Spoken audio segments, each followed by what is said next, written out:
Welcome to my YouTube channel Ramesh online. AP ఉద్యోగులకు DA బకాయిలు 90% arrears మార్చిలోపు 12 విడతలలో చెల్లింపు, జీవో ప్రకారం చెల్లింపులు అనే హెడ్లైన్తో ఉన్నటువంటి వీడియోనైతే మనం చూస్తున్నాం.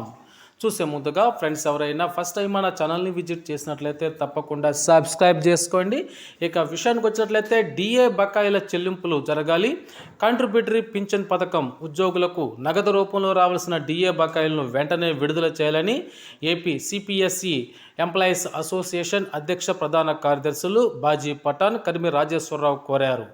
డిఏ బకాయిలు 90% నగదు రూపంలో ఇచ్చేందుకు గత ప్రభుత్వంలోనే ఉత్తర్వులు ఇచ్చారు. వాటి ప్రకారం 12 వాయిదాల్లో చెల్లింపులు జరగాలి. కానీ ఇప్పటి వరకు ఎలాంటి చెల్లింపులు జరగలేదు.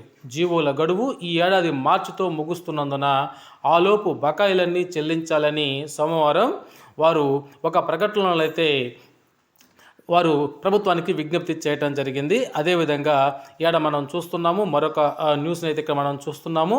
పోలీస్ సర్వీస్ రూల్స్లో స్వల్ప మార్పులు. AP police civil subordinate service రూల్స్లో స్వల్ప మార్పులు చేస్తూ రాష్ట్ర ప్రభుత్వం సోమవారం నోటిఫికేషన్ను జారీ చేసింది. దాని ప్రకారం సివిల్ ఎస్ఐ నియామకాలకు సంబంధించి డైరెక్ట్ రిక్రూట్మెంట్లో 65%, ఏఎస్ఐలు, హెడ్ కానిస్టేబుల్కు పదోన్నతుల ద్వారా 30%, ఏఆర్, ఏపీఎస్పీ వంటి విభాగాల్లో రిజర్వ్ సబ్ ఇన్స్పెక్టర్లకు బదిలీల ద్వారా 5% భర్తీలు చేయాలని పేర్కొంది. డైరెక్ట్ రిక్రూట్మెంట్ ద్వారా చేపట్టే నియామకాల్లో పోలీస్ ఎగ్జిక్యూటివ్ సిబ్బందికి 5%, మినిస్టీరియల్ సిబ్బందికి 1%, ప్రతిభావంతులైన క్రీడాకారులకు 2%, పోలీస్ సిబ్బంది పిల్లలకు 2%, ఎన్సీసీ వాళ్లకు 3% రిజర్వ్ చేయాలని పేర్కొంది. ఈ మేరకు హోంశాఖ ముఖ్య కార్యదర్శి కుమార్ విశ్వజిత్ సోమవారం అయితే ఉత్తర్వులను జారీ చేశారు. ఈ విధంగా ఉద్యోగులకు రావాల్సినటువంటి డిఏ బకాయిలను మార్చిలోపు చెల్లించాలని అయితే వారు ఈ సందర్భంగా ప్రభుత్వం తెలిపారు.